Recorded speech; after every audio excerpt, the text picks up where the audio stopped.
Hello and welcome to another episode of the Animal Rights Show. In the next hour or so, we will be covering loads of topics from the process people follow to go vegan, the role critique plays in the movement, and maybe whether or not the movement has lost its focus or not, and what so-called intersectionality may have to do with that. And I hear, hang on, I'm getting a message. We have a special guest in the green room, so let's go ahead and bring them into the conversation, see what they have to say about all this. You? What are you doing here? Yeah. What We're am I still doing doing live here? streams together. I didn't ask for you to switch me on. What's going on? Well, yeah, we've had a bit of a hiatus, but we're back tonight for a myriad of reasons, which we'll get into.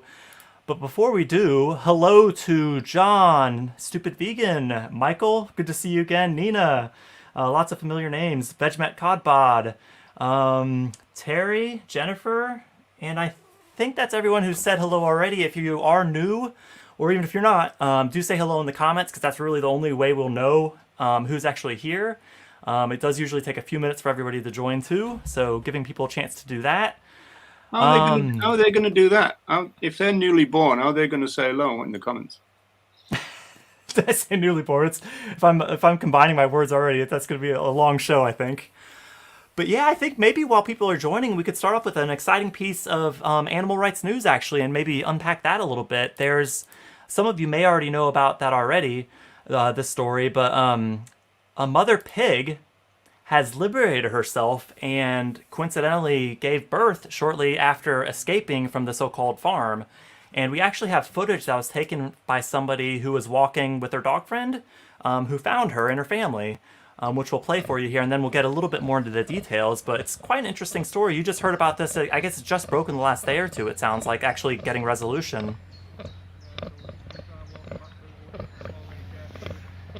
But yeah, you said you'd heard about that before, Roger? You eagerly listening to their oinking. It is nice to hear them talk to each other, isn't it? It is, yeah. And it's nice not to see them surrounded by metal and steel and concrete and walls and stuff. But yeah. In fact, we're going to talk about this, I think, at the beginning of the show tomorrow. But yeah, I mean, for me, this raises all kinds of issues. Who's that person behind? Take a bit of a risk. Sneaking up Getting on the close. We can probably stop it there. Yeah. But yeah, I mean, I think this part here, I'll just go back. It's worth one more time. But yeah, good if you can cover it tomorrow as well. That's worth doing. But I love when they're all walking towards the camera. Am I jumping on you a little bit? Yeah, you're a bit jumpy. Yeah, I was just saying to Roger before we started, the Brighton internet's been a bit on and off, so we'll see. The last live stream I did, I just had to exit and then come back 2 Welcome minutes to the Roger later. Yates show, folks. Jeremy is about to go. So so yeah, usually it just takes a minute or so and then it comes back. So, but yeah, it's well, it's really interesting how mother pigs sing to their young. Sorry, what's that? You're probably better off turning it off, and that'll bring you back better, wouldn't it? It raises all kinds of animal rights issues, doesn't it? All this thing. I mean, we were saying just before we came on that it ended up that a free living being needed to be rescued because obviously we got the issue of whether they would be viable as free living beings, but also probably her location would have been known because of the publicity, which means that someone would have gone and tried to kill them. So, I mean, the animal rights thing would be to say, leave them alone, but then you'd have to actually guard them, really. That would be the only way to keep them safe. Yeah, and welcome to Philip from New York, and Nella. And yeah, Michael's just saying, what a beautiful sight and sound.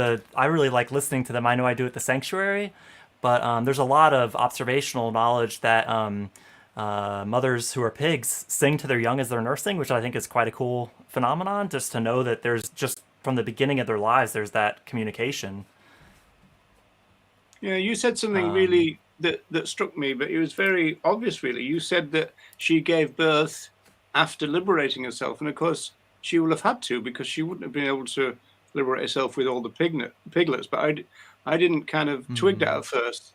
It's the same as the story about the cow who liberated herself from the Birkenhead slaughterhouse, and we ended up looking after her, and she was pregnant too. So it's really kind of a real big echo for me with this story.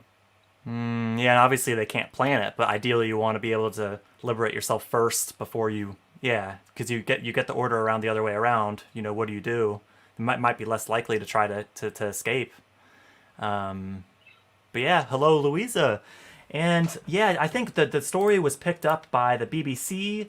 And then this is the plant-based news article, which had an interesting point that I thought might be worth covering a little bit, is that apparently in addition to the petition, several people pledged to boycott Marks and Spencer, which presumably this farm supplies, until the release of the animals. And it's just an interesting thing that Roger and I were talking about before the show, that all of a sudden you give an individual a name and a story and they have moral value. What about all the other individuals? And it's a really interesting thing. I'm not saying we shouldn't highlight these things because they are powerful stories, but the disconnect between why is this different than every other individual who's bred, used, and killed is an interesting question.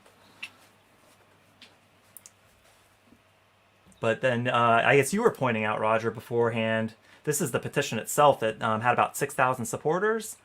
But yeah, you had something to say about this line, didn't you? That the so-called dog walker was quoted saying, "She has earned her freedom now." How do you feel about that line? Well, I'm not too impressed. I mean, it basically means that if you resist your own death in your place of execution, then you earned your freedom. But presumably, if you don't, then you haven't. I mean, it's ridiculous. I mean, you know, they all deserve their freedom in that sense. But again, it's an echo of what happened with the cow, because she became a little bit of a kind of newspaper celebrity for a couple of weeks because she'd kind of earned it. But I mean, does that mean that if you passively go to your death, you know, you don't earn anything? You're not valuable. You don't mean anything. It's ridiculous. Yeah, and Nina's just kind of echoing your point, Roger, that this location thing has been a problem in Finland lately, that animals that someone has photographed and then shared the photos online have been tracked down and then killed. Oh yeah. That's one of the first things, because my first reaction as an animal rights person was, okay, great, they're now liberated themselves, leave them alone. But of course, you can't, and so that's why you end up with a weird situation of a free living being needing to be rescued. I mean, that sentence in itself sounds bizarre, doesn't it? A free living being needs rescuing. Yeah, Nell is just kind of echoing some of what we're saying here, is that, you know, it says a lot about other animals' agency, that they fight and resist, and I think that's why these stories are so moving, and that they're not passive or voiceless. And it does kind of break the heart, because you imagine there may be situations where an individual could escape, but if their children are there, maybe they're less likely. I'm sure those scenarios exist. Well, I mean, I think that's a point that we might develop tomorrow, because I think people like cognitive ethologists like Mark Beekoff would suggest that they do liberate themselves, or there's a bigger urge to liberate themselves when they realize they're about to give birth. And some would say it's because they don't want their children to go through what they've gone through, and so they've got a big imperative to get out of there, and therefore get their children out of there as well. And it's kind of, you know, pregnant individuals often seem to liberate themselves. So maybe there's no coincidence in that.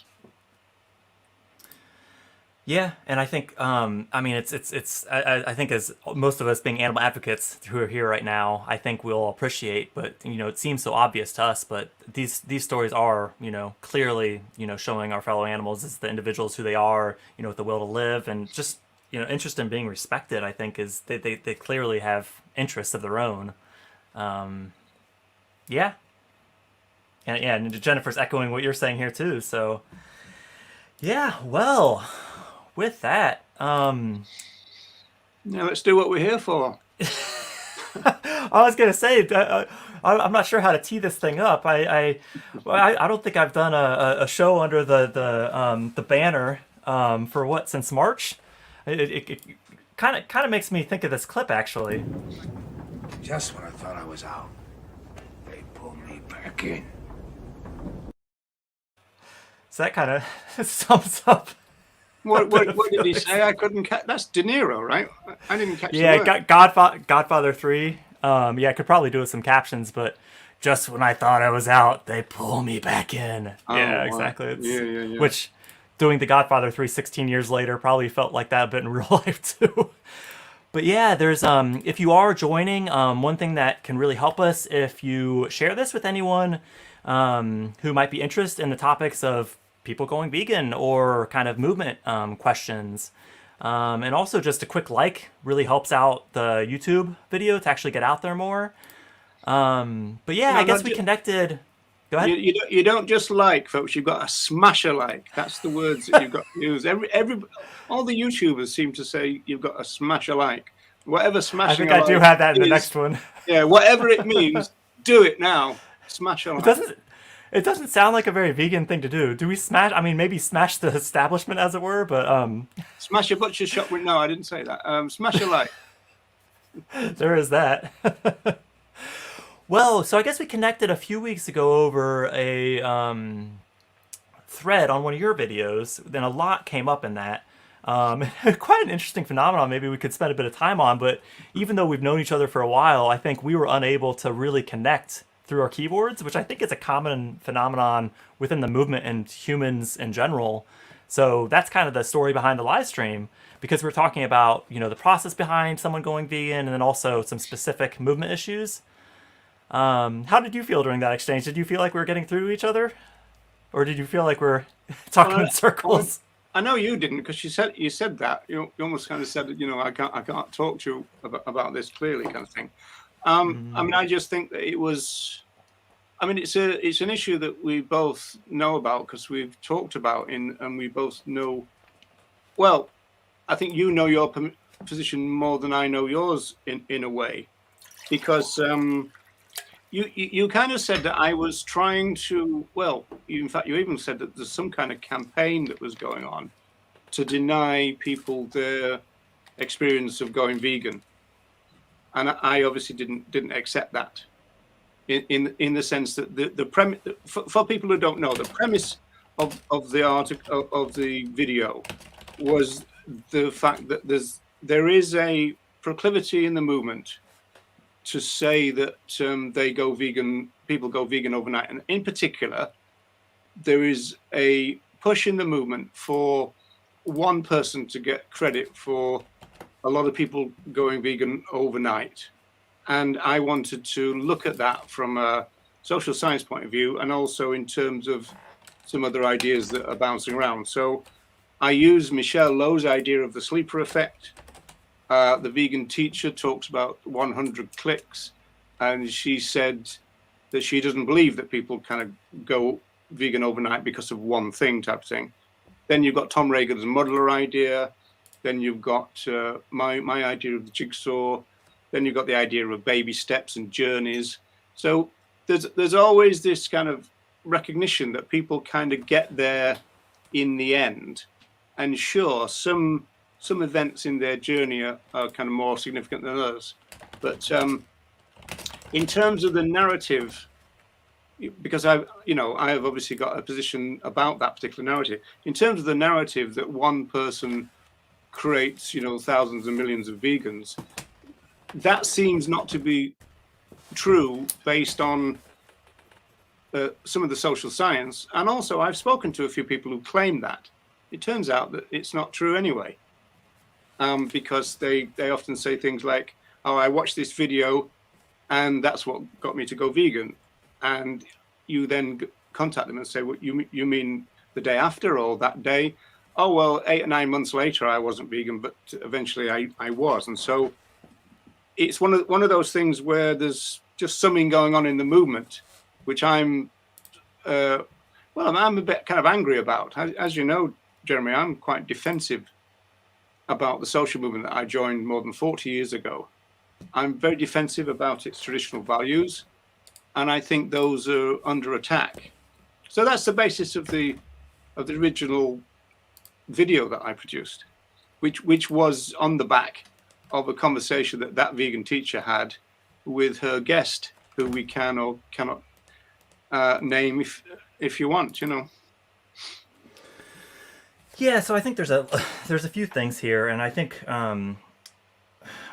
I think that we can talk about the process behind going vegan. We can talk about the movement issues, and I think it is probably good if we are able to hone in on one topic at a time. And obviously, we want to bring in some comments too, because I know those watching are going to be listening to a lot of this. I think the point you raised around kind of denying people their experience, I guess when you say it's not true anyway, that's the kind of things that kind of make me think, well, what's not true? Like, I mean, I think someone can still kind of go vegan overnight, but also be part of the process. I don't think it's one or the other. I think if we look at the stages of the behavior model, also known as a trans-theoretical model, for those who may be familiar, we don't need to spend a whole lot of time on this, but I do find this has really helped my advocacy.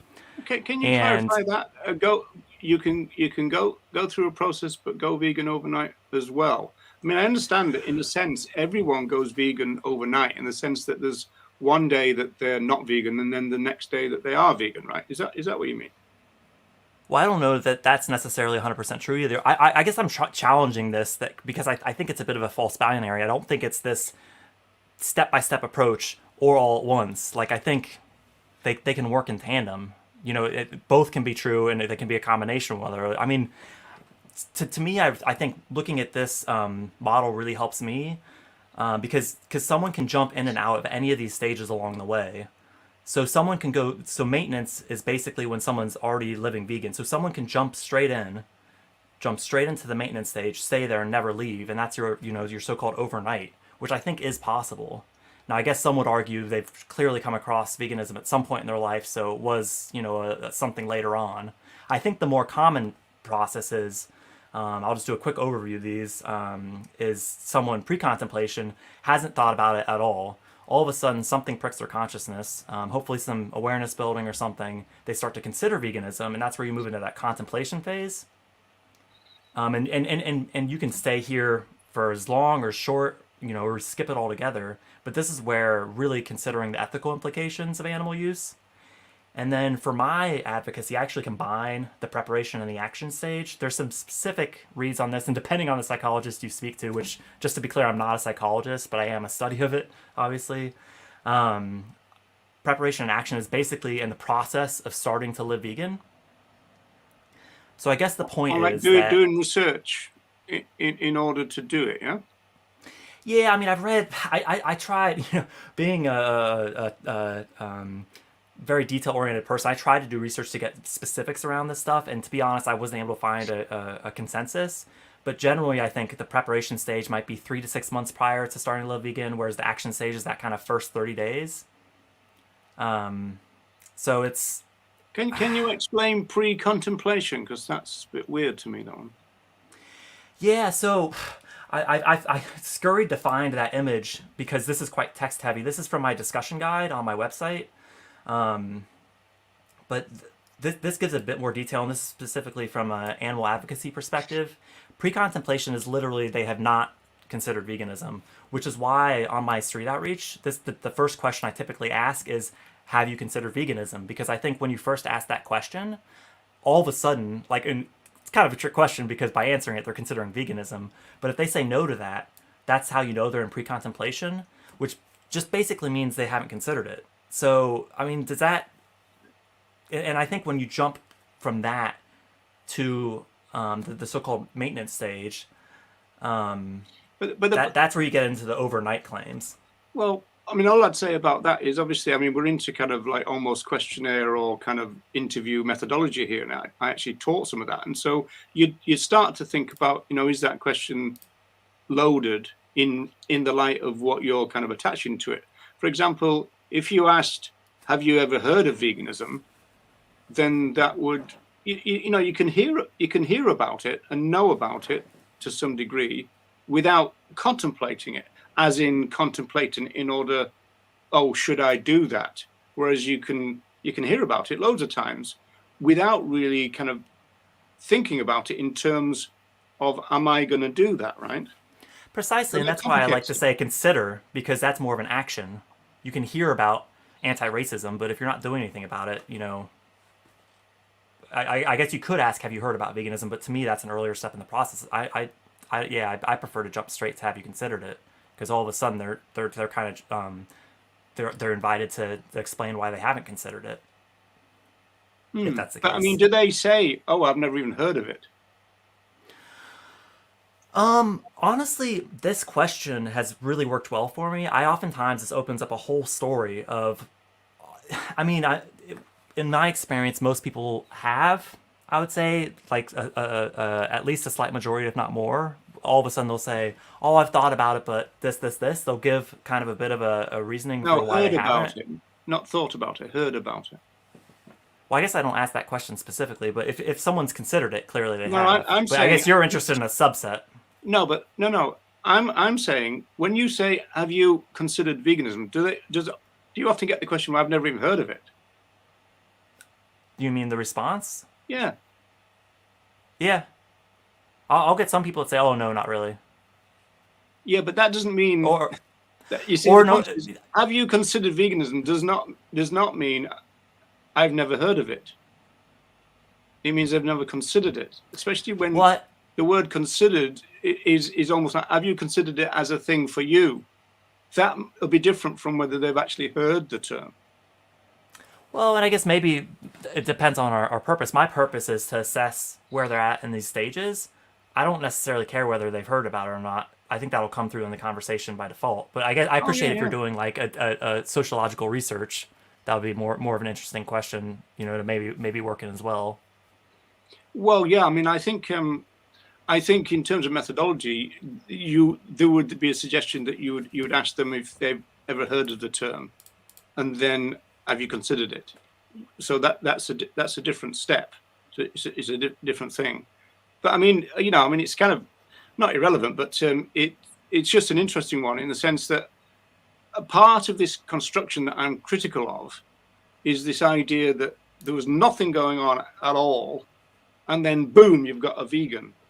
Now, I'm not saying it never happens, and I'm just saying that the evidence is against it happening as frequently as this group of people want it to happen. See, this is a political issue within the movement. That's the element here that I'm trying to bring out. We've got a political issue in the movement, and there are a group of people who want this narrative to be true, and they try to create it, even though it kind of runs against most people's, but not all people, but most people's real experience. I mean, in a way, that's all. But obviously, what we're talking about, of course, is we're talking about this narrative is coming from the intersectional people.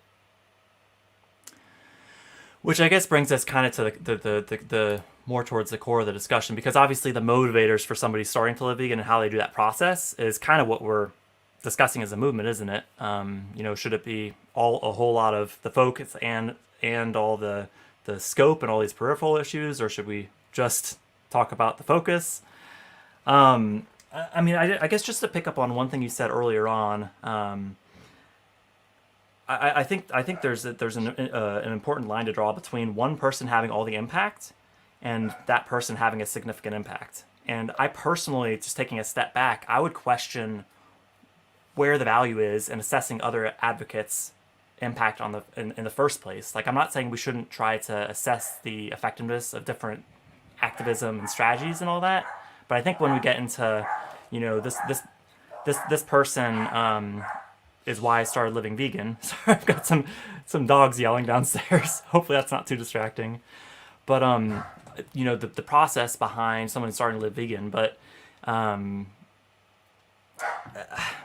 just, where is the usefulness of focusing on other people's impact versus our own?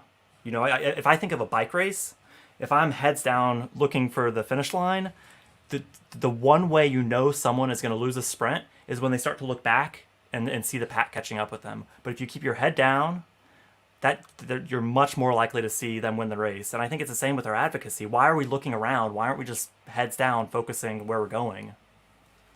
Because I asked the question again. You said, what is the point of focusing on other people's influence rather than your own?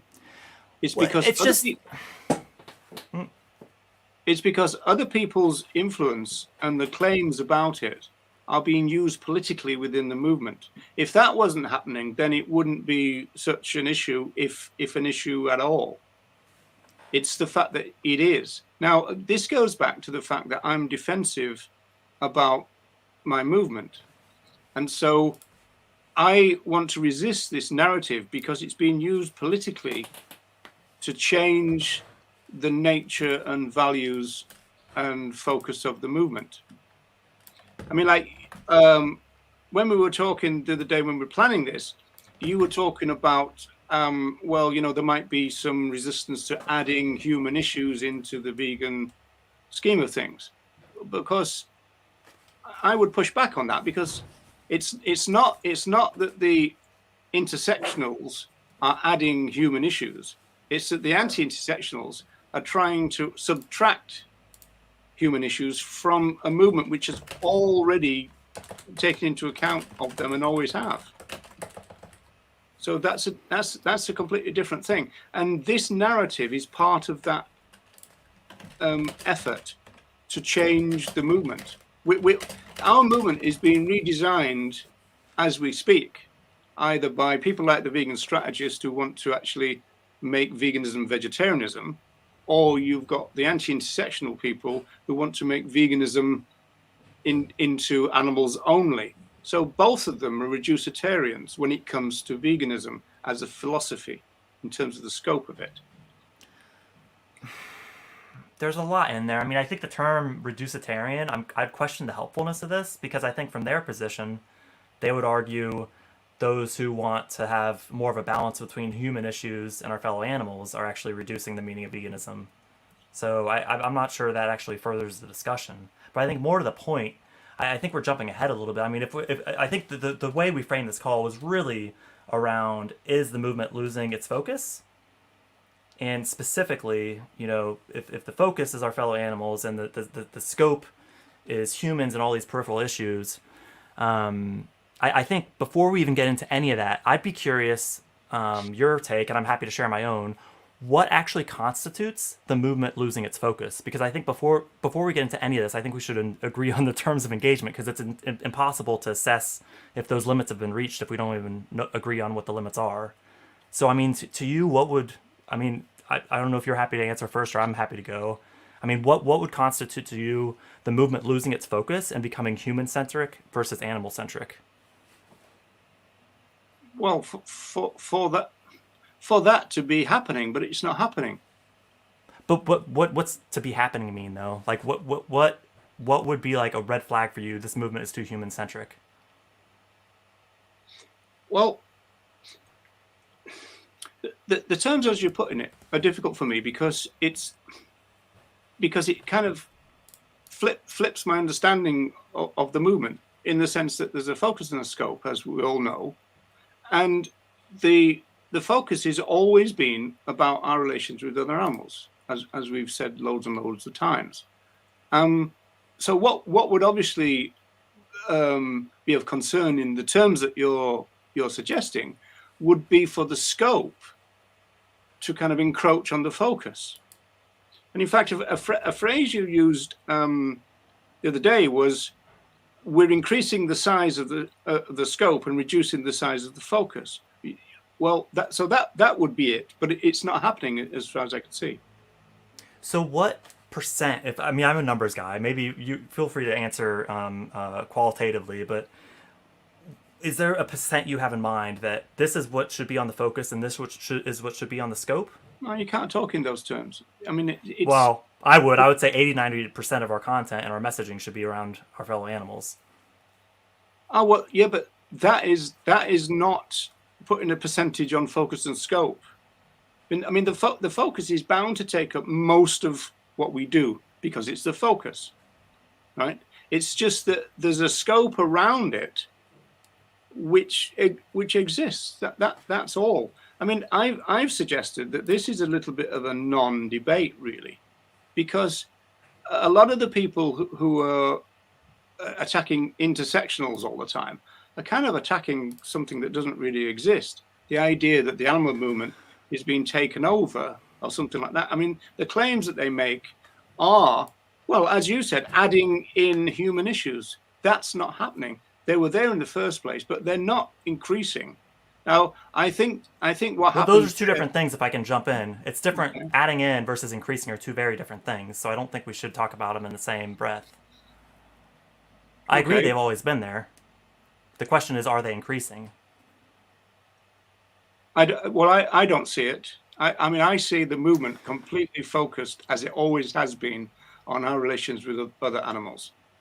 I don't. I mean, what? I mean, the question back to you would be, what would that look like if the human issues were increasing within the animal movement? What does that look like? That people would say, don't go to this demo, go to this one. I mean, Yeah, what does it look like? that's exactly the kind of questions I kind of want to explore. Because I think to me, we're certainly not gonna close the gap, I think, necessarily on this massive movement issue tonight. But I think to me the way as I see it, from where I sit, is neither side is really acknowledging the other. And I think that acknowledgement of the shift to human-centric focus is where I would like to explore. And more to the point of answering your question, I mean, to me, I am a numbers guy. So if I have an outreach conversation that's 20 minutes, I wouldn't expect 18 of it to be on non-animal, other animal issues. For instance, there has to be some metric in mind. I mean, my personal metric is that the scope is floating around on the outside of the conversation. And if they say something like, Yeah, oh, I people will agree with that. starve, then you come back at, why starvation could be helped by a vegan world and all this stuff. I would agree with that. I would say that most So of the 90% of a conversation then would be animal centric, right? yeah. Okay, well, if we agree on that, I mean, what do you think about the claims in the movement? Go vegan for the animals, the health, and the environment. And when I say the environment, that's often the human-centric planet for our human children environment. I mean, isn't that splitting it three ways from the start? And that's if the animals are even listed first. They're usually just mixed in, or I think the order matters there too. But I mean, isn't that claim there? And I've got some other examples we can go through. Yeah, well, I mean, the order is important. Funny, I was talking to Jennifer about this because I've got an old Vegan Society mug, and it says "vegan for," and I think it says the planet, animals, and people. I think it says something like that. And of course, I would always put the animal thing first in any list, because of the focus of the movement. You put the other animals first in it, but there's no reason why you can't put the other things in. The one that I would really minimize would be the health thing, because it doesn't matter the health aspect in that sense. It's a nice kind of coincidence that a plant-based diet is actually exceptionally healthy, but that's not really that wasn't a major concern. Well, it kind of wasn't. It wasn't a major concern of the people who started the movement, but it became a major concern in the sense that everybody told them they were going to die. So it was kind of, they had to prove that what they thought, which is that they could live without eating animal products, which went against all medical orthodoxy at the time, right? So, yeah. But Well, if I can just make, if you'll forgive me enough, or allow me to make a couple quick language points, and then we can carry on with the conversation. Just an interesting observation about that mug you described around listing animals and people implies animals aren't people and people aren't animals, which people being referring to humans are animals. So that's an interesting. Yeah, of course. So Yeah. that I'll challenge that in the first place. Like I say, it's an old mug, but I mean, I don't know whether they would Well, still, it may be an old mug, but it's not an old saying. I just saw something online last week saying that. Bring up the Vegan Society. What do they still say? What is their slogan? Maybe we can just put a pin in that just for the moment, just so we don't lose some of these other threads. I mean, I think real quickly to address Evelyn and Jennifer's points, I know I've been on the other side of this trying to cram my thoughts into 200 characters, and I just want to make sure everyone's points are kind of being raised. I just to make it clear, I understand that the environment also includes our fellow animals. I'm just saying, when you hear people saying they're vegan for the environment, it very rarely, in my experience, includes a specific reference to our fellow animals. So that's kind of what I was gesturing at there. Not that anyone on the call thinks that, or that we think that. which I think is true for the bigger conversation. I'm not suggesting anyone on the call is overly human-centric necessarily. I think I'd modify what Jennifer says here and say that all of the animals are part of the environment. A bit of a pitch for the vegan songstress I hear. That's nice. I like that. Great song. Check it out if you haven't already. Yeah, and I think I completely agree with Hazem's point that humans forget we are animals. And I think that's a really strong thing to work into our advocacy. But that's another show, because that's a language thing, and language has moved a lot in recent years in terms of the movement. I mean, we're still having problems. I mean, there's a new TikTok person, won't name them, absolutely drives me to distraction, talking about other animals, it all the time, and all the other kind of welfare stuff, cruelty, mercy, and all the rest of it.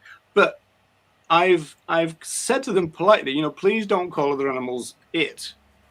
And they've now started to push back and say, well, it's grammatically correct, which we know it is, if you want to be take it that. But it's a political act not to. So yeah, do you want to be morally correct or grammatically correct or morally correct? I'd rather be morally correct. Plus, I'm not that great on grammar in the first place, so it gives me a good excuse to slide on that. Nina's comment here articulates my point that I'm trying to get across here. The Vegan Challenge, a month-long thing you can take part in over here, asks its participants why they joined. A majority say for their own health or the environment. The animals come third. So that presumably is people new to veganism that are starting to explore it. That's not necessary, but that says something about our messaging. If we're even asking the question in the first place, there's a million things in there. Can you bring that back up? There's a million things there, because this is a movement issue, and the movement is not as radical as it used to be, and it's not as straightforward in terms of what it wants, and it's also large sections of it are focused on food, and I imagine everybody watching this, they're part of communities where there's vegan groups, and you put up a new picture of a packet of crisps, it'll get 1 million likes, and you say something about what's going on with other animals, and it'll get 3. And, there are a lot of vegans who are really plant-based. And I know that, again, is a difficult conversation. It's one we've had before, but it's also true. So there is a differentiation to be made between vegans and plant-based people. There are a lot of people who identify as vegans who are not vegan in the sense of what I would say the original values of it. But ironically, the anti-intersectionals are not vegan in that sense as well, because they deny the scope. Well, I think it'd be helpful to distinguish, because it sounds like you're agreeing people's perception of veganism is often human-centric. Is that what you're saying? Yeah, without that being what veganism is. But the point is, if people... But that's not what we're talking about. We're not talking about what veganism means to you and what it means to me. We're talking about how the movement is delivering it and how people are perceiving it. Now, it sounds like we agree on the perception, so maybe we can talk about the delivery, but both are human-centric in my view, which is kind of my point. But the point is, there are okay. Now we're into that the media sociology thing we've talked about, which is encoding of a message and decoding of a message. Now, we've talked about that. Now, there are a lot of people, too many, in the vegan movement who are encoding a food message, if you like, or a human-centric message and saying that is veganism, right? But the problem is, it's not. It's just that that's the way that a lot of people talk about veganism. There are a lot of people who misrepresent what veganism is, but it's across the board. So it's the people like Tobias Leonhardt who want to reduce it to vegetarianism. It's people like AV who want to reduce it to animals only. They're all doing the same thing. They are they're being limiters of veganism. I mean, I use the phrase reducetarian. I don't see there's a problem with it. They're reducing the meaning of veganism. All these people are doing it, and basically what it means is that we, the people who adhere to the original values of veganism, need to fight back and say, actually, veganism means this, right? And we need to resist the changes that are going on, the reducing that's going on, whether it's the Leonhardt camp, whether it's the AV, anti-intersectional camp, George Martin, all these people who are trying to reduce what veganism is, we need to fight against them because it's not right, and it's not fair, and it's not accurate. Well, and I think just on the health point, Dave raises an interesting thing here that I know I've certainly evolved my position on since I started doing street outreach and other advocacy. That some of the vegan health advocates are kind of needed in response for the people saying the vegan diets aren't healthy, which, the dietary aspect, I would say. I agree with that to an extent, and the whole attractivism and stuff. I think if that works for someone, fine. But that's I think if we cut down to the philosophy and the core of veganism, to me, it's a matter of dietetic statement, no biological or nutritional requirement for any stage of life, and bring it back to the ethics. So yes, health is part of the scope, but it's by no means the focus. And I mean, I might ask the question: do you think there's a nutritional requirement to eat or use our fellow animals? And once they say no to that, I know I can proceed. But then if they say yeah, then spend some more time there. But I mean, the only I mean, if would be to say, kind of, so what, really? And they'll get, I mean, like, I always use. What do you mean, so what? Well, I always say, well, the original vegans kind of decided to risk it for a vegan biscuit because they were all told not only was it not healthy, but they were actually going to lose their lives. They were told, and they'd say, well, we're going to give it a go anyway because it's what's right. Okay, so if in other words, there would be a percentage of people who would still be vegan if it meant a guaranteed health hit, right? But there isn't one. There isn't one of those.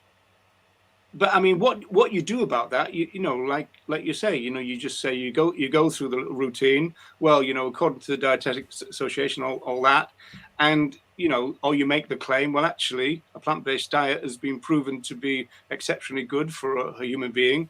There are many people who claim that we're herbivores, for example, and all that. So you can go through all those kind of things. But I mean, the ultimate animal rights point is, well, so what if it's not? If it means you take a bit of a health risk? Well, I guess I would frame it that we're not taking a health risk, but there's no requirement. Health hit, I said. Or health hit, yeah. I mean, okay, it sounds like, and I think the interesting thing to me with these conversations, I think if you and I were standing on the street and listening to each other's conversations, there'd probably be a vast majority of overlap. There'd probably be very little subtle differences in our approaches. But well, we know that already. Well, I don't think we do, because I think you're saying the movement isn't human-centric, and I think it is. I think that is the crucial point of confusion to me in our two positions. Well, let me put it this way, something we both agree with. The movement should not be human-centric. Yeah, so we can agree on that. Yes. The question is, what's the current state of the movement? So maybe let's get. I'm trying to put up some comments as they're a lot of great activity in the chat, so keep that coming. But if you are following the main conversation, maybe just type in the chat whether or not you think the movement is human-centric or animal-centric. I'd be curious to hear what other people's views are on that, because it sounds like we agree people's perception. General non-vegan perception is it's human-centric. So we're on the perception, so maybe we can move on to our delivery. Yeah, I mean, the perception is a problem because people will do with a message what they want to do with a message. So you got to work hard to get the encoding right. When we're not, I'd agree with you. If you're saying that our encoding within the movement is shite, I agree with you. But a lot of that encoding is plant-based movement encoding, not vegan encoding. So can you maybe use a different word to encoding? What do you mean by that? Like the original message itself? The message that we transmit. We transmit a message. I'm transmitting a message now. You're receiving it. So I'm encoding my message with, values or points or, that kind of stuff. So. Race is brought their usual wit. Humans or animals? Trick question. I like that. That is one of those plugs. Animal centric. It really could be other animal centric or whatever there is. But there's a bit of a mix here. I mean, some are saying human centric, some are saying animal centric. I didn't do my handy dandy polls beforehand because this is going to be a bit more casual. Maybe we should have done to get some better data. But if you said what should it be, everyone's going to say animal-centric, aren't they? For the focus. at least on this call, but not everybody in the movement, I don't think. I think some people would say that the thing I hear often is that humans are selfish, so we should appeal to their own needs before our fellow animals. You haven't heard that? Well, I've heard that in terms of scientific anti-vivisection more than veganism, because that's what Hans Royce used to claim, that because he was opposed to animal rights. He said there's no point in trying to appeal to morals. You've got to appeal to people's selfishness. And the fact is we are very selfish animals. And so therefore, if you say that if you support vivisection, you're going to die, then they'll listen to you. If you say you shouldn't support vivisection because it's not moral, then they won't. Okay, so that sounds like a very specific application of kind of what I'm saying. So so I think there are people who think we should have a human-centric focus. I don't think we should dismiss that just yet, personally. Well, are those people vegans? I know that's a difficult question, but are those people vegans, or are those people plant-based? I think people should identify how they want to identify. Now, obviously, if we're having a conversation, Oh, they say You fill in don't- the you blank think so, is yeah. vegan. But I'm not going to say this person's vegan, this person isn't vegan. I don't see how helpful that is necessarily. No, But it's not. It's not helpful, Jeremy. But it's got to be done. Well, Not everybody I prefer. can self-identify as a vegan. I prefer to, I'm vegan. I mean, it doesn't work. I prefer to talk about the action versus the individual. Like the action, like vaccines. Vaccines are not vegan. However, we were talking about this on our warm-up call too.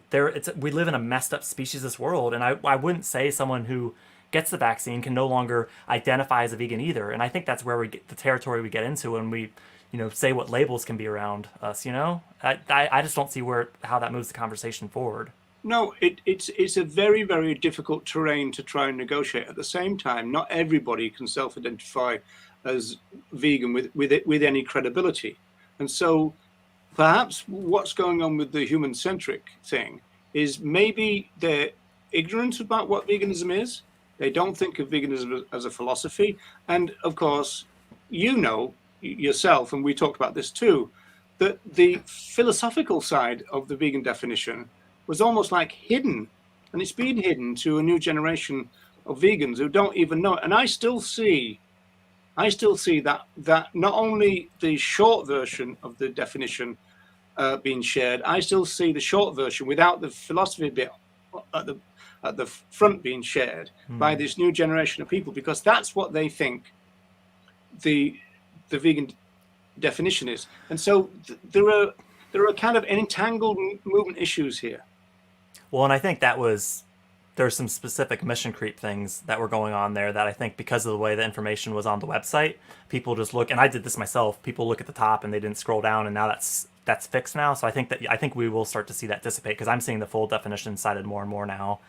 But I think just to round out some of these topics, so I mean the whole go vegan for what was it before you said planet, people, and animals or something? I'm if you want. I won't make you get up. If you get up, you might not come back. No, I'll come back. It'll take me about 20 seconds to go and get it. Well, you don't know what I'm going to say when you're gone. Yeah, wait there. All right, well, maybe I'll round out some of these. Hopefully, Raja can still hear me. But I think when we appeal to the Trinity, as it were, I mean, to me, shouldn't our fellow animals be enough? Because I appreciate these appeals to selfish human-centric interests are very real.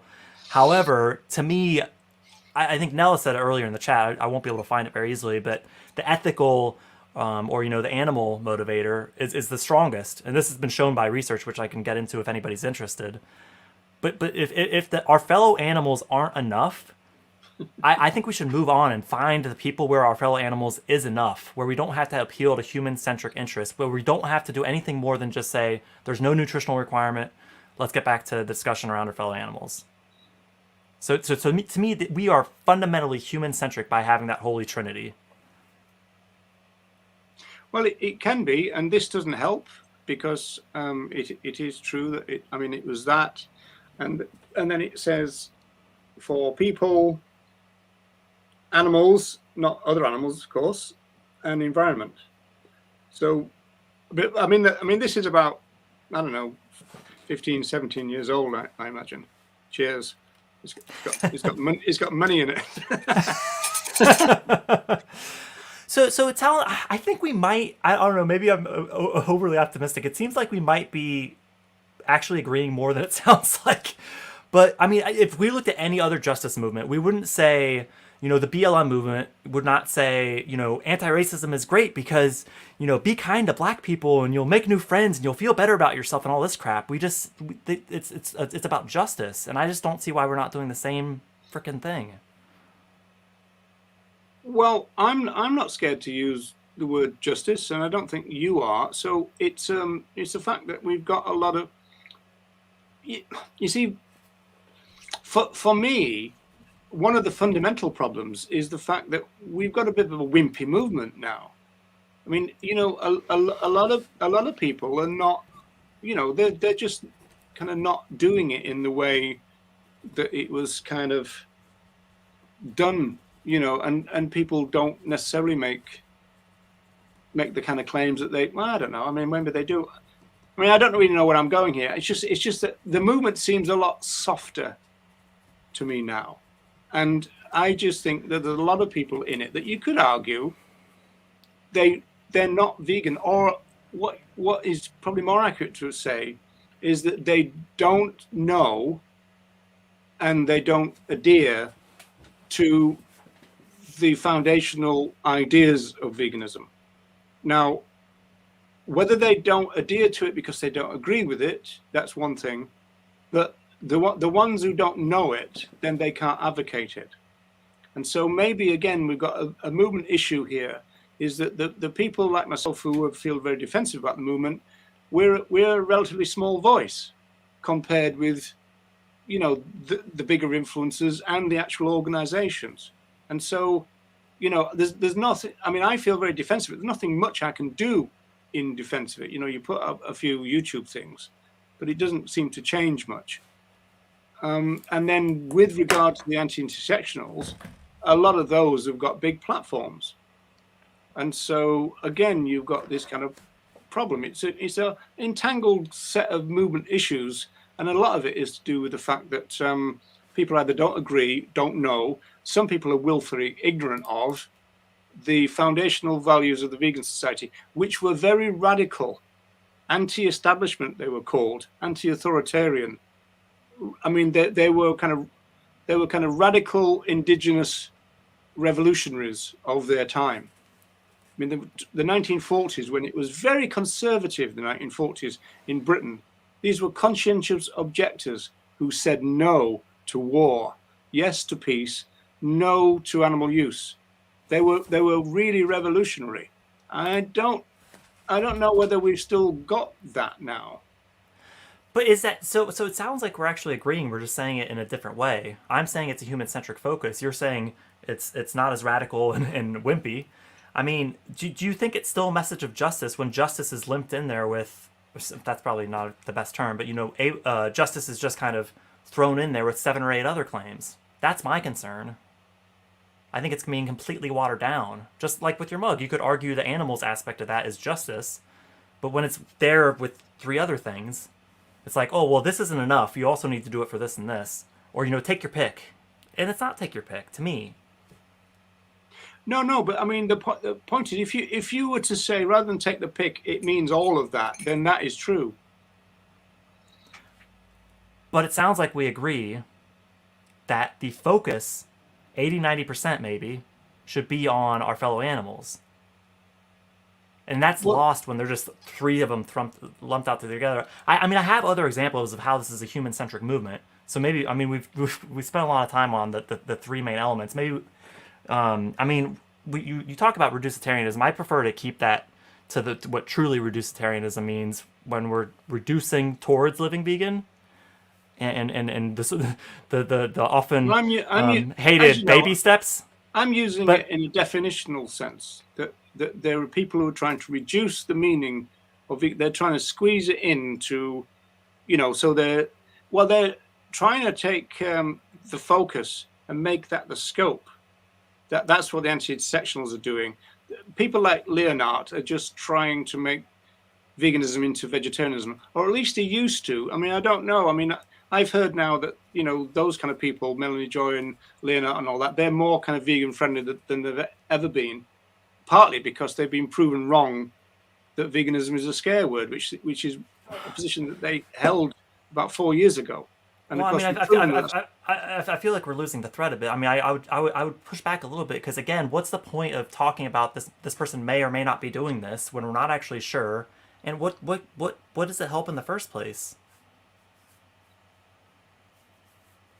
Which person?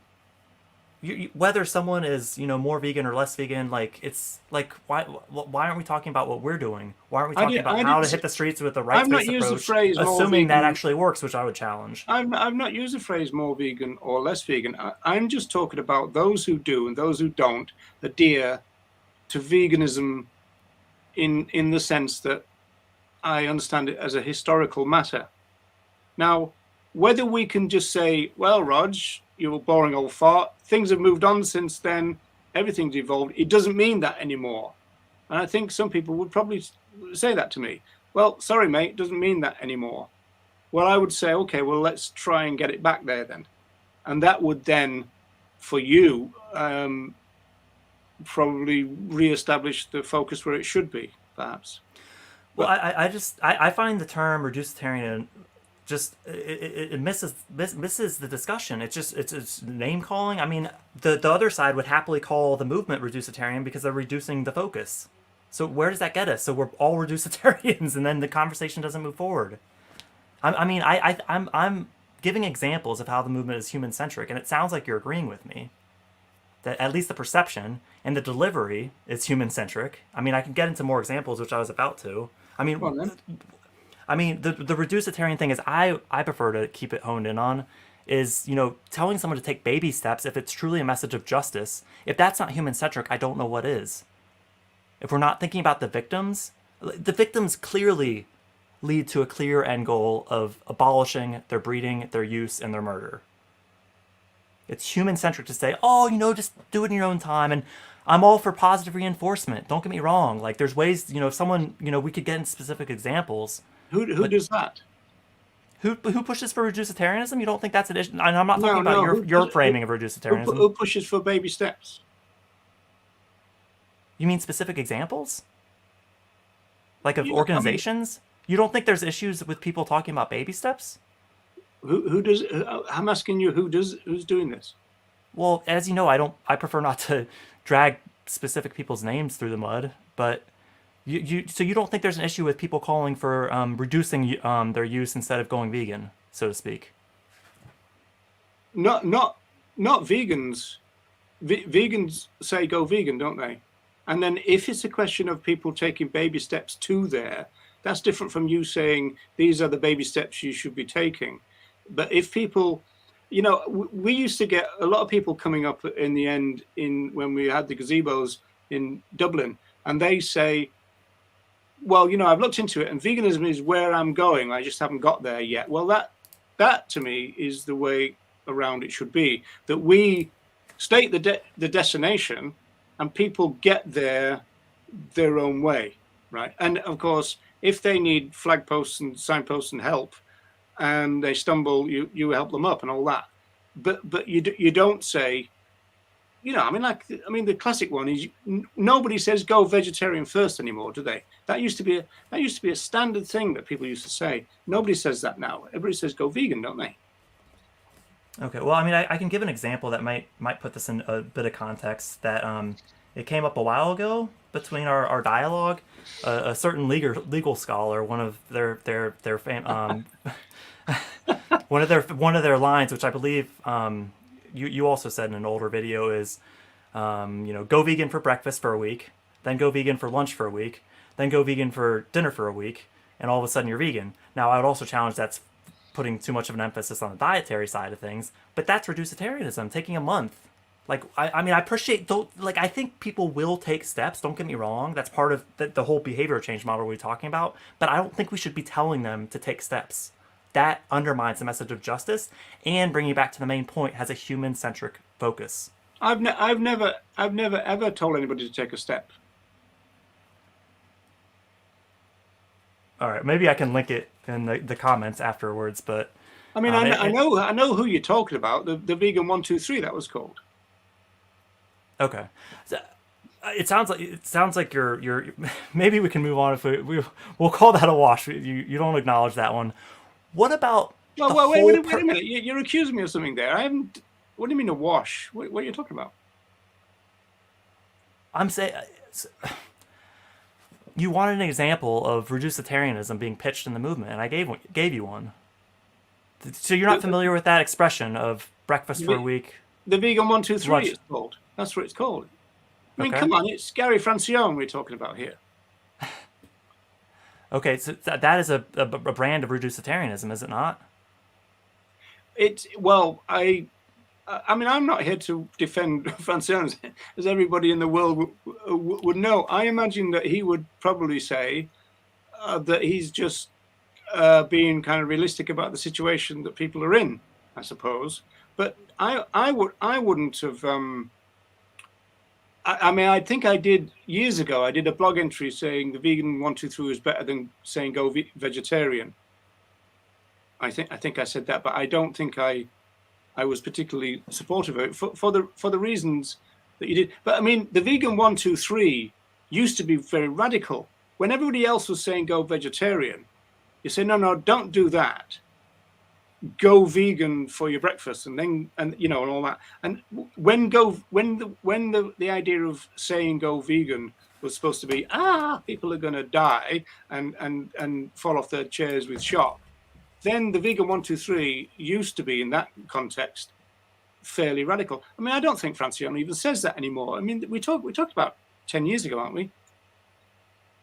I can pull up the video because it was a video I saw, and I think this perfectly highlights why I don't think we should talk about other individuals. We should focus on the issues versus the individuals, because when pressed, I give an example that I know I thought was going to be an easy, tangible one that we agreed on at the time, but maybe things have moved on from that. I thought it would, and it's clearly been a distraction from this conversation. I think it's a distraction for the movement, which is, I guess that's. I can tee one up. It'll probably have to be another live stream since we're already past an hour, and there's something else I wanted to bring up. I mean, okay, maybe we can debrief on that later. I think I've got a few other ideas. Jeremy, things evolve, right? And so what the vegan 123 was a fairly radical step, but I mean, it wouldn't be now. You're right, it wouldn't be now. But I mean, I don't see anybody talking about vegan 123 anymore. I don't think. I mean, you said you think reducetarianism has been completely washed from the movement, or would you just say the people who say it aren't vegan? No, I think that's putting me in a difficult situation, because I'm like you. I don't like saying to people you're not vegan. At the same time, there were people doing a lot of things which ain't kind of vegan and ain't kind of vegan friendly and ain't kind of adhering to the idea of veganism, I mean, going back to the problem that we originally started off is that the big narrative revolves around somebody who also ain't exactly putting out vegan values, but that's being characterized as veganism too. Like it or not, though, that's our movement. And my position isn't that me, or anyone watching is human-centric. My position is the movement is human-centric, and that's our movement. We've got a fight whether we want to call them vegan or not, that's our movement. We've got a fight within it. That's my position.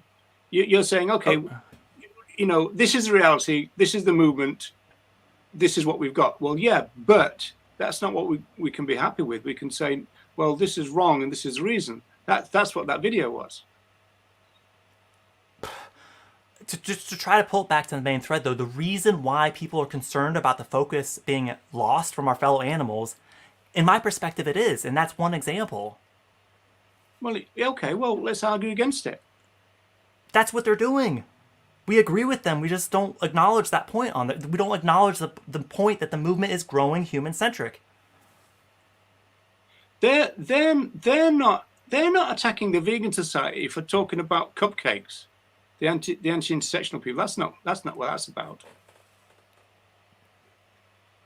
Well, there's a lot in that. I'm not sure which part of the Vegan Society talking about cupcakes is you're referring to, or specifically what group would be saying that. I do think people challenge that. If there's a term that we unpacked on one of the early animal rights shows around whether the term cupcake vegan is helpful or not. So that is happening regardless of who is the sender and receiver of that message. I'm not. Maybe we've tied such a bloody tight knot now that we don't know what we're talking about. But, We've got lots of people saying that Real Vegans live stream for at least 3 hours until this is all resolved. And Stacy's echoing the same. Welcome, by the way. I think you joined us later on. So yeah, there you have it. We're not vegan if we don't live stream for at least 2 hours. I know we said we'd do an hour, so I'll I think we'll try to see if we can come to any type of resolution on this. Well, 2 more points. 90 minutes if you want, but I mean, my fundamental position, as I've said a few times already, and as I said to you when we were setting this up, is that I feel very defensive of the values of the movement, and I want to defend them. At the same time, within the modern movement, it means advocating for those original values and saying, hey, in fact, I gave you an anecdote, didn't I? That when people started coming into the movement, I thought that if I went up to them and said, welcome to the movement, and guess what? This movement is more awesome than you think it is because of X, Y, and Z. I thought they'd go, oh, that's brilliant. And instead of that, they said, no, not interested in that, mate. Because that's human rights, and that's, Well, and that I think, I mean, I'll do my best to pull it back to the next point I was going to say, but I think that to me is the key, because I don't think that to me is the key, because I don't think these messages are being delivered in a way that's receivable. Because if we talk about ways to, hey, here's this information from the origin of the Vegan Society, early days, pioneers, all this stuff, here's how it can help our advocacy, is a very different message than this person said this, so it's part of the history. I acknowledge them both, but I think we could focus more on how it helps our animal-centric advocacy. If we could do that, we might actually be able to see where each other's coming from. Well, isn't that just a question of taking that historical, expansive view of veganism, but still being able to put it in the context of focus and scope? That's all that would be. See, that's what I'm saying. A lot of people are making a big deal out of this. Oh, this intersectional thing is a diversion and all that. It's not been a diversion to the movement. The fact that what you're calling human-centric is not that people are saying to vegans, don't go to that animal rights thing, go to this human rights thing. You're talking about the food aspects and those kind of things, the health things. It's not the pro-intersectional people who are pushing all that. That's the mainstream veganism that you're talking about there. I think that's an important distinction to make, and I do think we've kind of just jumped into the jungle, and I think we might be losing the forest through the trees and all that. But I do think there's an important distinction to make between human-centric claims making, compared to so-called intersectionality. I appreciate neither of us really likes that term, but it's good for the YouTube search engine optimization. So that's why this is teed up that way. I know we both like to talk more about the terms of entanglement. So those are two different things. And I'm, as you can see, struggling to really highlight how each of them plays in the conversation, because I agree I'm more talking about the claims making. The way they relate for me is the challenge against so-called intersectionality is that the movement is human-centric, losing the focus on our fellow animals, which is why people push back and say it's only about the animals. Yeah, and I think if we were willing to acknowledge that it is actually a human-centric movement, we could actually get somewhere. You're talking about, when you're losing the thing, your examples are that we're talking about health instead. Well, the intersectional vegans don't talk about health, do they? They talk about... They're not a monolith. Some do, some don't. Right? Well, I suppose if you search long enough, we're bound to find one. But the point is, in general terms, vegan intersectionality is not about saying that veganism is healthy. That's not the fundamental message of vegan intersectionality, such that it is. I mean, as we know, I mean, even that term a lot of people have moved away from, and it's probably good. And maybe there's a big argument to be had in the history of these things, looking back, that we should never have tried to embrace it in the first place. But that still doesn't mean that the original values are not what you would or you could call pro-intersectional. I mean, this is the difficulty, that word has become very loaded in the movement. So there's a lot of, seem to be crosstalk. But in terms of what you've said today, I don't see pro-intersectionality in terms of the vegan movement being about health and taking it away from the animals or anything.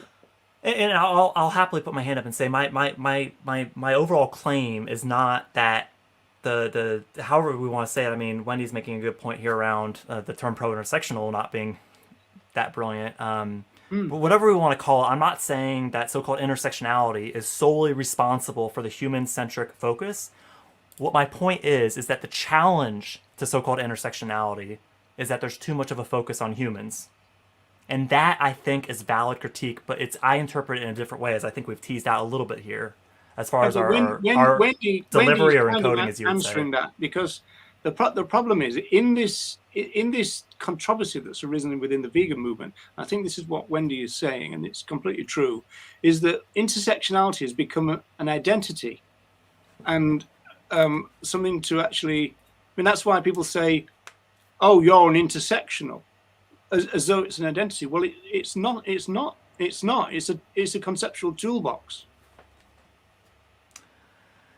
Yeah, and I think just to Noah's point real quickly on the health side of things, I mean, I think we talked about it earlier, but just to real quickly to try to drive that point home, I think it sounds like both of our points is that there's no nutrient or biological requirement. Establish that and then bring it back to our fellow animals. So the whole, we're not necessarily talking about being a vegan diet being safe. I think when people say they go vegan for health, that's so they can lose weight, perform better for whatever, the game changers type thing, which actually, you want an example of reducetarianism, the key message at the end of Game Changers, try to reduce your meat intake. That's part of our movement, whether we like it or not. Yeah, well, I've never seen that all the way through, actually, but I mean, that's all about weightlifting and athletes and stuff, isn't it? I mean, who wants to be, have muscles on your muscles? I mean, it's,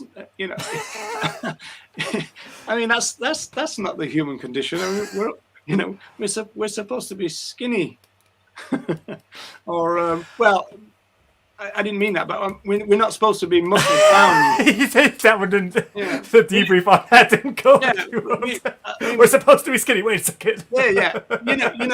Strike that from the record. I suddenly realised what I said. I mean that we, this idea of you've got to convince bloody people who lift weights that they can do it on a plant-based diet. Yeah, well, that's not really veganism, is it? But I mean, it's kind of, I suppose, it's saying to that group of the human population that you can do that and be on a plant-based diet. I mean, what is the message of Game Change? I've never even seen the thing. So, I think if someone wants to respect our fellow animals through veganism, then it's helpful to say, hey, you can still do this, but only in very specific situations and as a response, not a part of our main delivery. I mean, the choice is if you had to eat other animals to build muscles, then don't build muscles. Well, I guess their position would be don't, as long as you're taking in your 1.6 grams per kilo of protein and drinking enough water and doing your training and all that stuff. You are a numbers person. I didn't even know any of that. So. But yeah, but yeah, I mean, I'm not quite sure.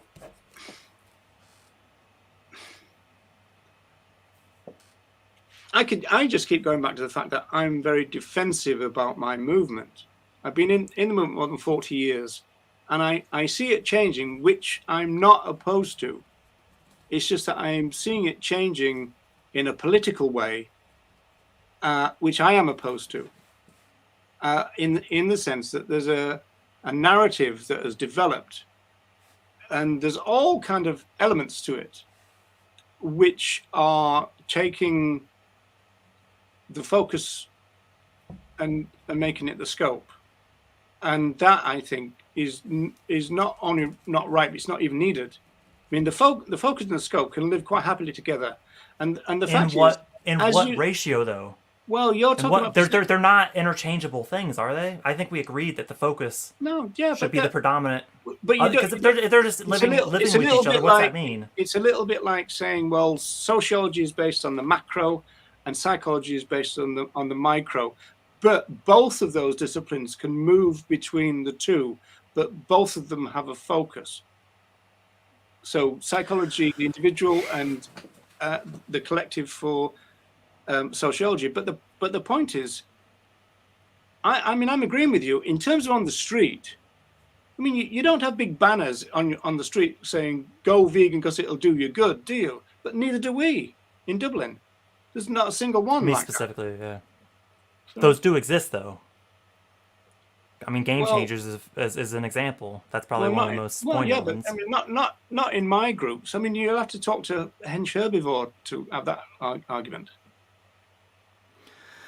Yeah, and what you're saying, I think, especially everyone, I know there's 35 people with us right now. I know the vast majority, if not all of us, are incredibly passionate about this. That's why we're on a live stream on a Sunday night, hashing these things out. I think and I hate even using this terminology because I don't think it should be framed as sides, but I think that's the sad reality of the situation. The other side would say they're defensive of the movement and they're defensive about the scope becoming the focus.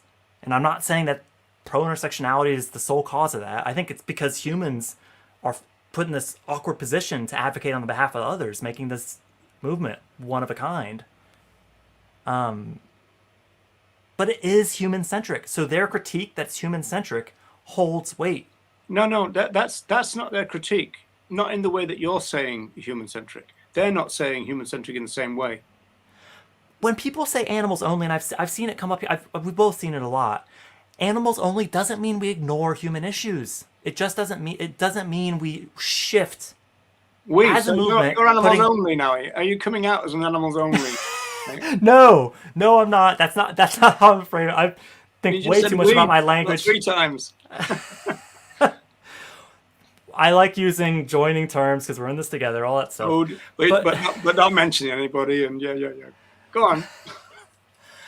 I just when they're saying that, just like the other side isn't saying to lose the focus of our fellow animals.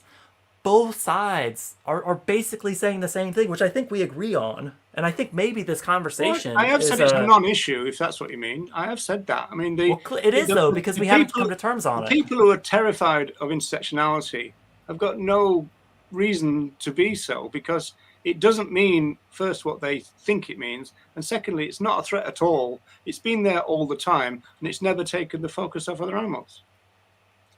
But in terms of the wimpiness of the vegan society or movement, that is going on, and maybe if this silly kind of non-dispute between the pro-intersectionals and the anti-intersectionals wasn't going on, then maybe that group could actually get things sorted out and say, well, veganism is not cupcake veganism, which I think we'd all agree it's not, right? It's not. That's not what it is.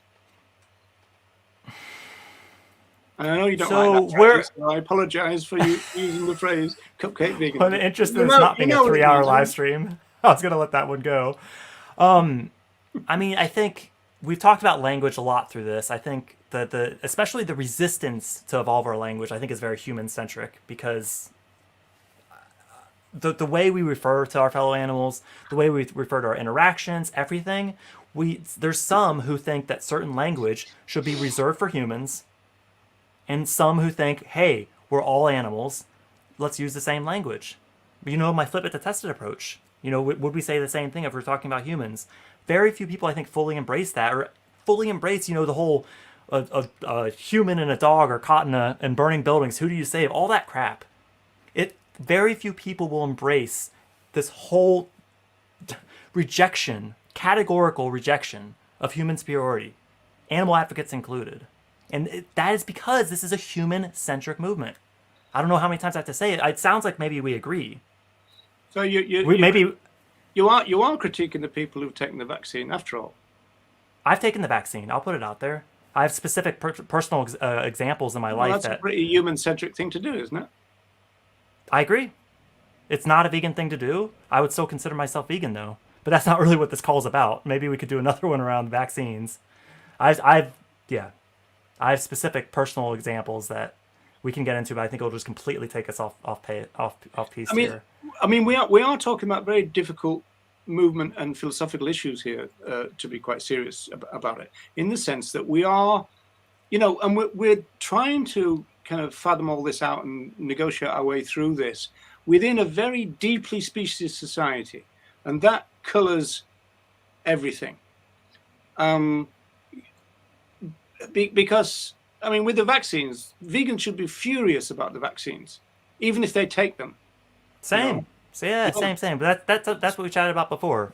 But that's right. And so we are dealing with some difficult things, and in terms of, people's fears and all that. I understand all that. But I mean, in general terms, we have a movement which has historically had a focus and a scope, and the focus has always been on our relationships with other animals. It's what most vegans have ever talked about.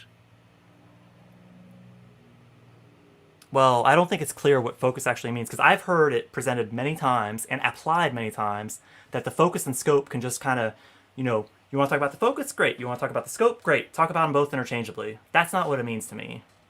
Focus is at the front and the scope is at the back if needed. What, you're talking to a member of the public now, saying that?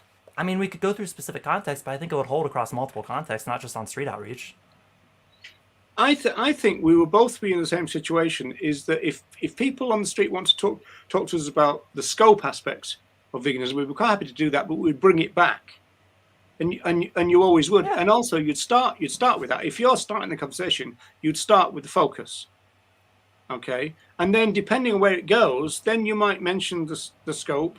They might mention the scope, your interlocutor, as it were, and then you might think that, but you would bring it back, which is exactly what you said. And so on that, we were talking. Time out. I'm not saying just talk about the scope if we feel like it.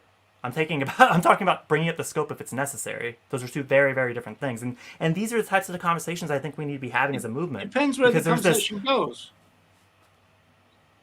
I mean, it's very simple in the sense that you get farmers talking about, starvation and this kind of stuff and all that, or, and then you'd go, well, whoa, hang on a minute. And I mean, ironically, the anti-intersectionals, they make plenty of pro-intersectional points anyway themselves. Yeah, and I think rather than, calling that out, why not support them to, why not support each other? Why can't we all just get along? It's almost just like part of that is the fact that is that they slag off pro-intersectional people. They misrepresent what intersectionality is. They present it as a identity rather than a conceptual toolbox that we could all use if we want. And in actual fact, they do use it off and on anyway. In fact, sometimes fairly regularly. So but the ultimate problem, Jeremy, is that there's a political agenda behind what's going on in the movement. And that goes back to the video, and that goes back to the first point. But I mean, whether we've moved off from that, but I mean, ultimately, I think we have. Well, this is still intertwined with those things. Agreed. I mean, like if that political ambition wasn't there to kind of what I would call corrupt the movement and make it something that it isn't, or let's meet you halfway and say wasn't. Okay, I mean, I'm actually quite pessimistic now. I think in some ways people like myself have lost the argument. I think it's their movement now. It's your movement now. It's not mine. But that wouldn't stop me arguing for what I perceive to be the movement. I thought we were saying earlier, mate, that we actually believe much the same thing. I think it's to me it's more of a linguistic dispute than a substantive one. I think we chuck terms around, we name call, we don't fully acknowledge the position. It seems like we're getting to the point where we acknowledge the movement is human-centric. So it's like, if someone says it's about animals only, it's like, well, No, this the movement is becoming more movement. human-centric. The movement is human-centric. Isn't that what we've been talking about for freaking 85 minutes? I haven't agreed with the fact that the values of the movement aren't. You're talking about what sections of the movement are doing with the movement, aren't you?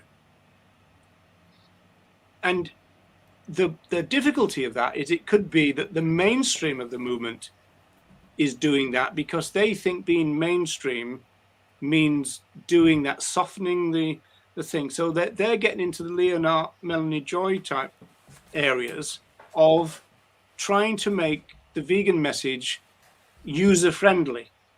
And that means knocking off the radical edges and everything. The radical edges of which I think are pretty precious and need to be kept.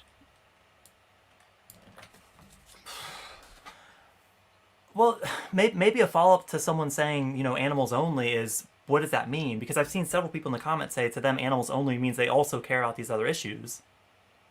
Well, it's not, So I think if we talk about specific examples, it's understanding what someone means when they say that. Because the last example I was going to say around this is, the reason we set up the show is because the movement focuses on treatment rather than use, or animal welfare versus rights. And to me, that's a very human-centric thing. Oh, it undermines the message of justice and says, well, it's actually really not that bad. Let's just treat them better. Animal welfare, all this crap. That is ubiquitous across the movement, even if we're not aware of it in our language. Yeah, well, across the movement.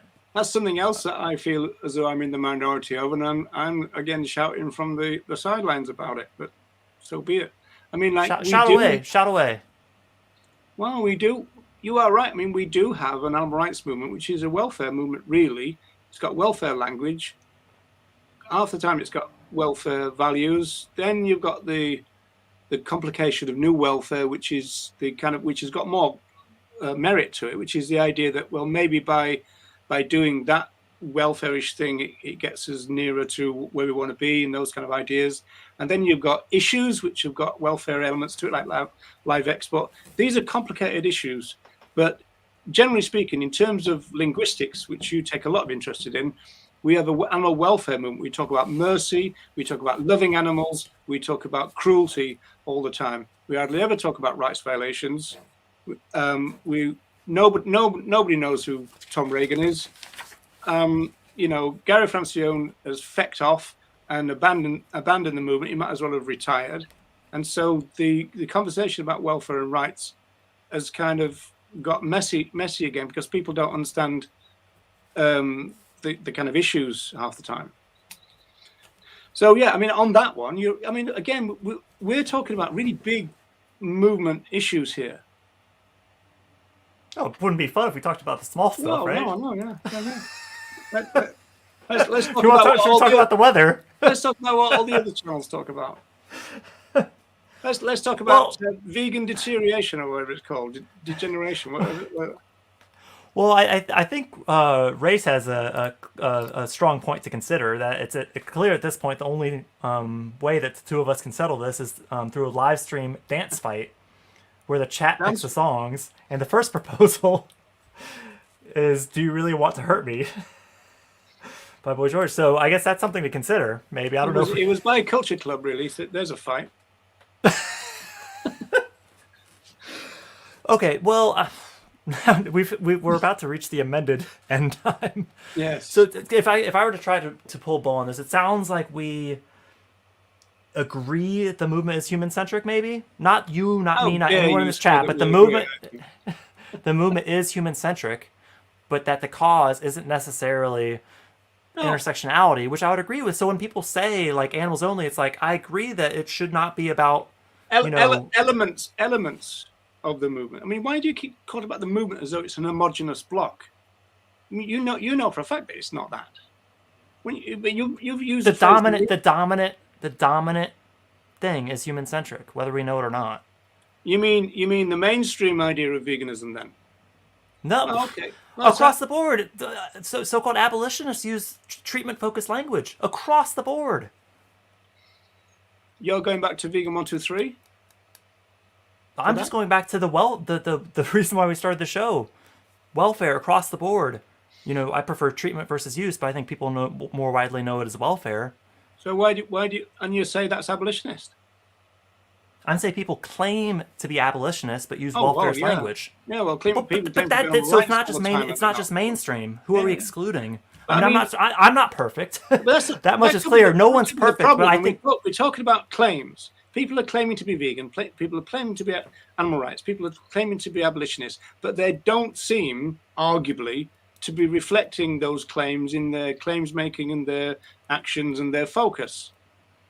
If that's what you're saying, I'll go with you on that one. We can dance as long as you like to that one.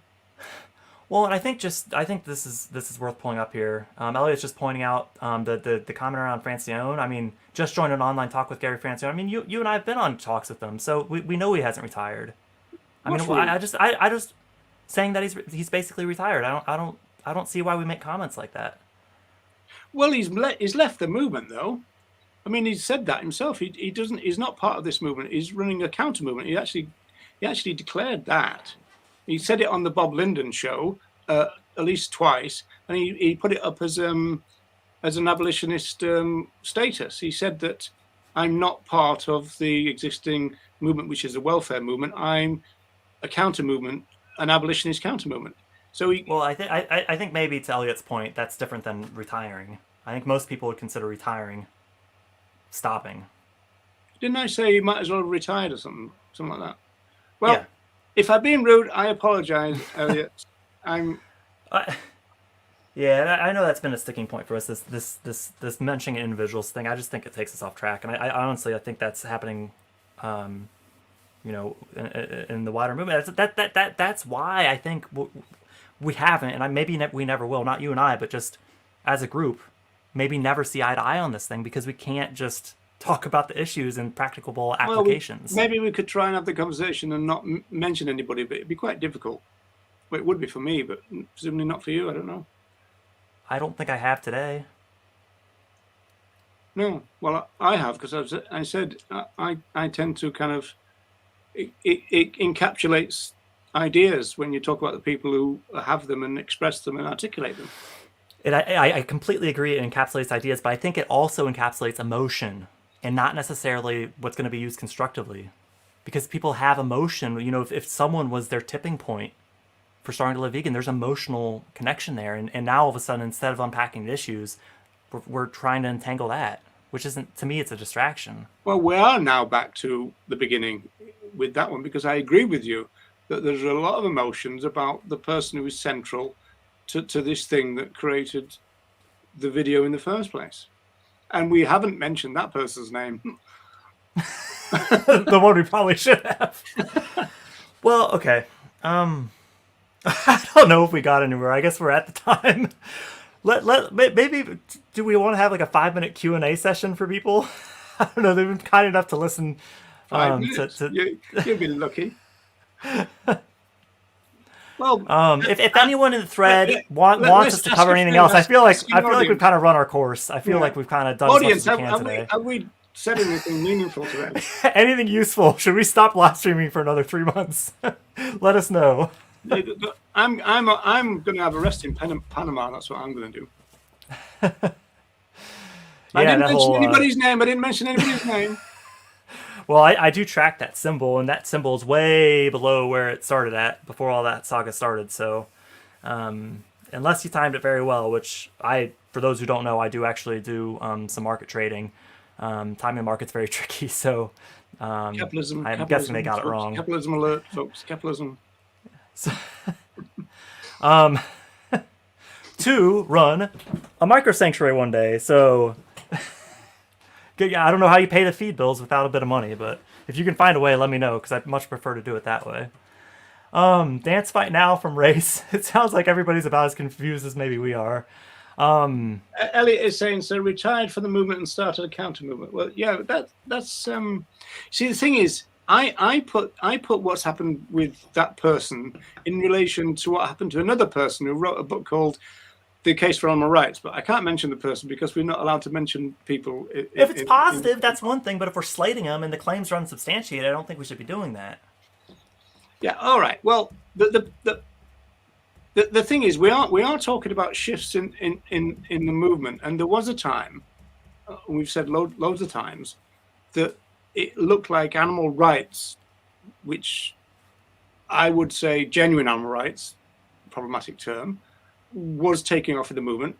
Said this over and over again, so stop me if you're bored. And it never happened.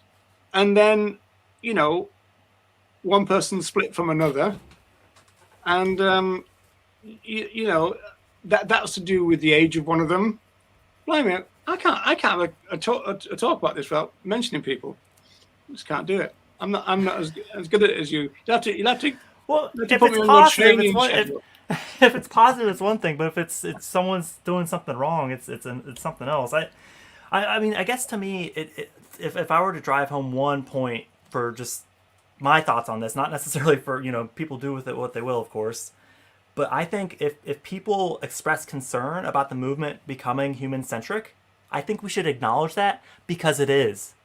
Now we can have we're coming up on 2 hours discussion about why that is, but to challenge that is in fact human centric, which is I believe where we started this conversation, to me stops it dead in its tracks because all of a sudden we're not seeing eye to eye on what it sounds like we agree now on.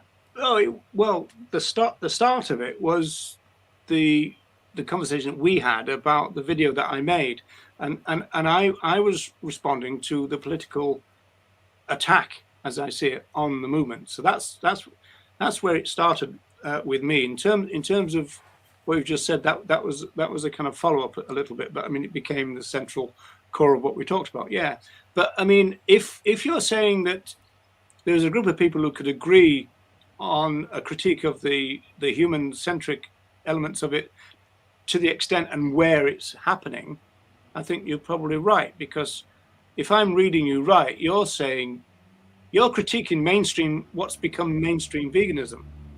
And of course, that echoes what Coralie Wren has said, what I've said, what all the sociologists have said, which is when a movement takes off, and arguably the vegan movement has, it moderates, becomes more mainstream. Patrice Jones has critiqued this. And that is true, that we've become a bit flabby as a movement. And part of it is that the original values get jettisoned for one reason or another. And so I think that we should challenge that, where whatever reason. So if it's the health-centric, the scaredy people who don't want to talk about veganism as a philosophy, or whether it's the ones who want to take away the existing pro-intersectionality elements of it, both of those should be challenged. Okay. Well, I mean, I'm happy to leave it there if you are, because I think that sums things up. I mean, I don't know. Maybe we can debrief in the green room afterwards. I'd like to think we got somewhere with that one. I appreciate it was uncomfortable at times, but such is life. On it. You know what I mean? What, you wouldn't bank on it being uncomfortable or getting somewhere? No, bang, we got anywhere. Guaranteed that it's going to be uncomfortable. Okay, well, we do have a nice from Philip here around definitely keep going with the stream's wonderful service. So I guess we'll have to mutually agree on that. I want everything to be consensual, I guess. But yeah. All right, well, I guess it'd be rude to not Is that pitch. the only nice comment? Is that it? Just had to wait nearly 2 hours. You No, there's been lots. bastards. There's been lots. We've been doing this for, and that was the only nice comment, was it? Well, I censored all the other ones. Just kidding. But I think it'd be rude not to mention the show tomorrow, 6 p.m. with the rest of the team. And I don't know if you want to pitch that a little bit or just leave it there. Sounds like maybe leave it there. No, we're starting a grassroots series, so we're very excited about it. Something that we have been planning for a while and also asked to kind of do, and also fits into the entire kind of ethos of the I'm Right show, and also timing wise, because people are either back on the street or thinking about going back on the street, and so it's just a way of talking to people from all over the place, meaning the globe. To talk about what they've done, what they want to do, and why, really. So that's where it's a first of that, and so it's rose from. As far as I know, they were prominent Earthlings experience activists, and now working for or working with Animal Rebellion. So one of the interesting things is to see the relationship between Animal Rebellion and Extinction Rebellion. That's going to be quite interesting for me. So that's Yeah. Yeah. Yeah, and I think I'm really excited about the series because I know I get a lot of inspiration by seeing others' ideas. And I think that when we're creative and explore those things, it's pretty cool to think about people who join that, how many it's gonna revolutionize their advocacy because there's always new stuff we can be doing. I mean, I learned how to play the freaking ukulele to improve my animal advocacy. I mean, you can do pretty much anything if you want Well, to. one radical thing in this movement that we can be doing is think for ourselves and not wait for somebody in Australia to tell us what to do. That would make a big difference in this movement. Okay. I didn't mention anybody. I'll leave that one. I didn't mention anybody. Stacy's actually raised a really great point here, and perhaps we could explore this in the language group, who those of you may not be familiar, Unlearning Speciesist Language on Facebook. I know I spend a lot of my time there and get a lot of inspiration from. I like this. I agree. I don't. Stacy's just saying I don't like calling it our movement. It's supposed to be the animals movement. And yeah, I'd happily do a live stream to that topic. Sorry. Yeah, but I disagree with that. And we're not gonna wrap under 2 hours, are we? No. But get myself a cup of coffee. I think this is some of the basis, some of the elements of the misunderstanding of the anti-intersectional argument, which is that this claim, I mean, on the one hand, when we talk about funding, I used to say it's the animals' money, and I do agree with that. But in terms of the movement, it is populated by human beings. So it is our movement. It is populated by human animals.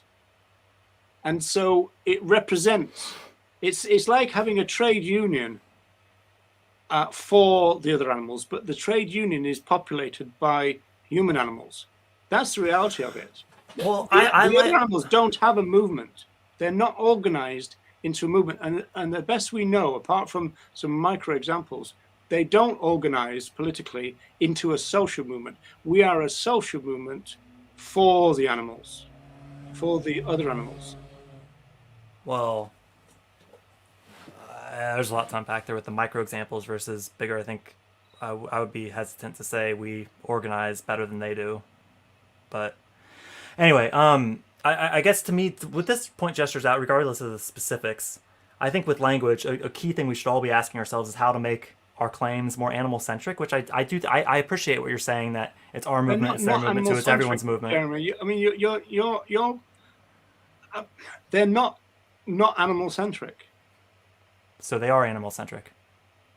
I'm not sure what you're saying. Well, yeah, I mean, you look at all the memes in the movement, they're all animal-centric, aren't they? Well, now we're. Oh, I thought we'd agree that the movement was human-centric. Now we're back to you saying that the predominant claims making is animal-centric.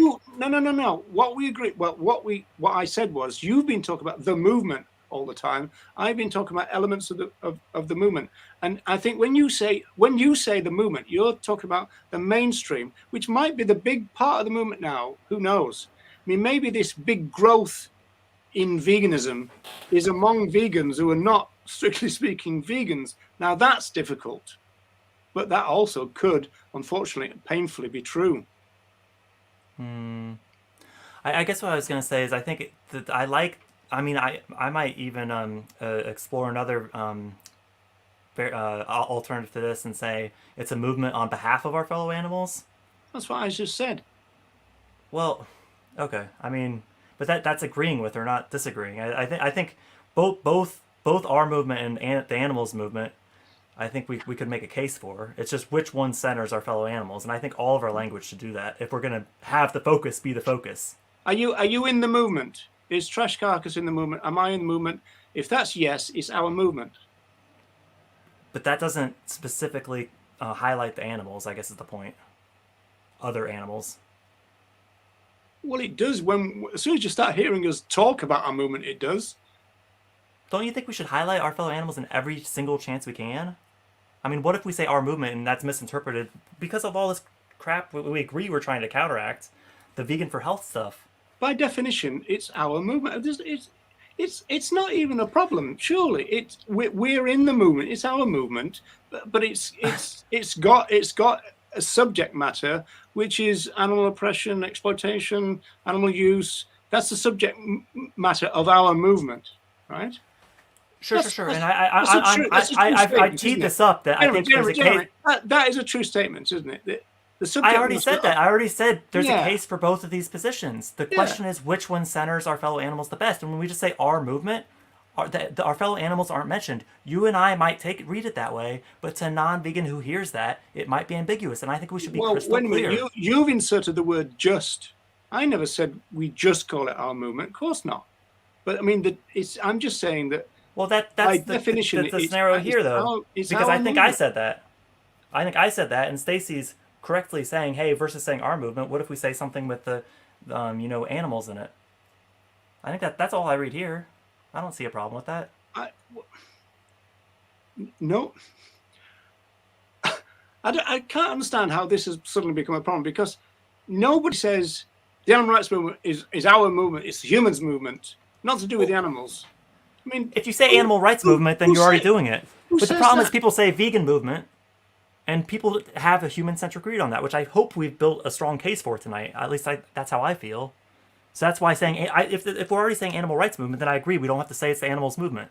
But if we're completely leaving the A word out of it, I think that's how I read this, not the context and possibly saying other things. Well, if you're saying that, are we back to saying now that perhaps it's the case that what we've shown is that the vegan movement has, lost its way, lost its heart, lost its traditions, lost its original, authentic position, whatever you want to call it? Well, maybe we'd have to go with that. And if it is true, we've got to fight and get it back. To be fair, I think that's what most people are trying to do.